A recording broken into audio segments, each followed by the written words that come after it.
Boys and girls, it's good morning to all of you. We start now with the circulatory system or the transportation of molecules in animals. And to be very precise, in animals, where in the human beings. So we will take your circulatory system in us.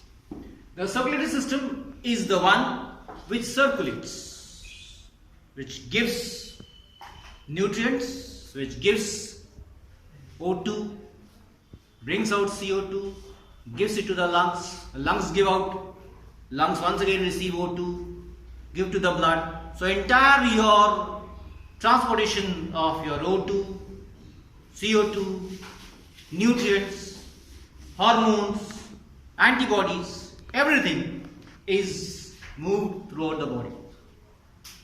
Even after digestion, absorption takes place in your intestinal villi.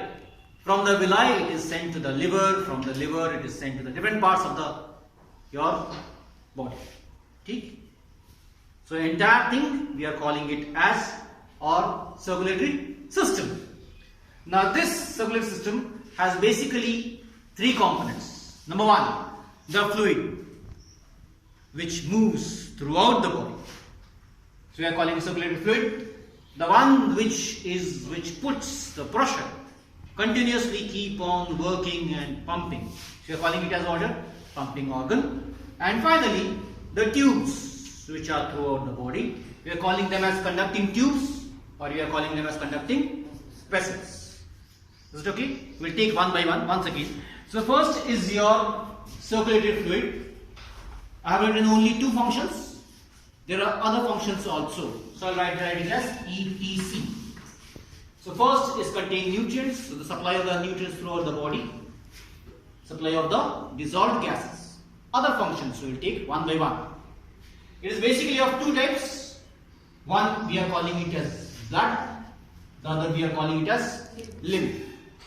Blood is reddish due to the presence of hemoglobin in the RBCs.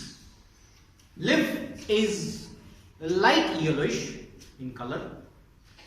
It does not contain your RBC or erythrocytes. We will take one.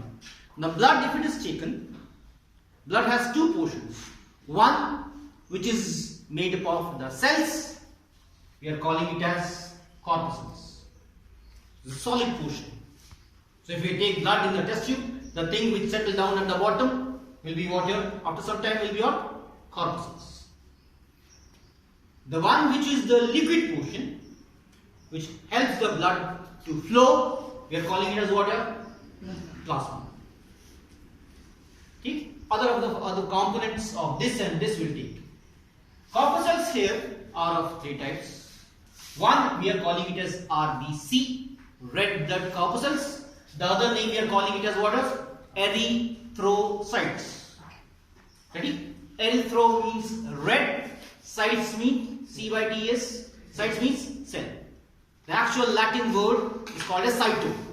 Cyto means cell. Here the second one is your white blood corpuscles, WBCs, which doesn't contain any kind of your hemoglobin. This contains hemoglobin, so it can appear as reddish. This doesn't contain any your respiratory pigment, so this is whitish. We are calling it as what? Leukocytes. The word leuko or leukos in Latin means white. Cyto means cell, cytes means cells. The third and the last one, which help in blood clotting, that is stoppage of blood from any injury or wound. The third one is called as what? Platelets. It has the protein, the ability to do the protein, synthesize the protein, thrombin, hence the name is called as thrombocytes. This thrombo word has come from the protein which is secreted during the blood clotting. So that's why we are using the word called as thrombo. Cytes means cells. Now this plasma will basically contain water. Sure. Will contain your dissolved mineral ions. Will contain your O2 and CO2. It also contain water, glucose, to be circulated throughout the body to give it to the each and every cells. It also contains here something called as urea, the waste. It also contains hormones which are produced by the endocrine glands, and finally it also contains the antibodies. I hope you have heard, which makes the immune system. We will take all of them once again in a tabular form. Let's move to the next. The next portion of the lymph is lymph. Lymph is basically once again made up of two portions. One is your plasma, which is fluid part, and the other is your cellular part. We are calling it as a special kind of the WBC which are found. We are calling it as what? Your lymphocytes. Due to the presence of the lymphocytes, the name is what? Your lymph. We move to the next portion, the pumping organ. The pumping organ we are calling it as heart. Heart in human beings has your four chambers. The two upper chambers are called as auricles. I have written it as small a, the short. This as A. And to the lower ones we are calling it as ventricles. So I have written 2A and 2V. 2A means two auricles, 2V means two ventricles. We will also take this in a detailed manner. The third one of the component is the conducting tube or the vessel which take the nutrients, take the gases, take the other substances. The one which carry O2. Now this is star and this star means there is a exceptions also. But we will take the exceptions one by one. This basically carry O2, that means oxygen rich. That is what your oxygenated blood. Very good. Exception is your pulmonary artery which carries CO2. This is the exception. Veins carry your deoxygenated blood or CO2 or CO2 rich blood, as you wish to say. Here the star means an exception is called as pulmonary artery. Here the exception is pulmonary artery which bring your CO2. Here the exception is your pulmonary vein which carry what? Your O2. That's it. The pulmonary vein is the exception which carry your O2. When we take the structure of the heart, we will take these two once again.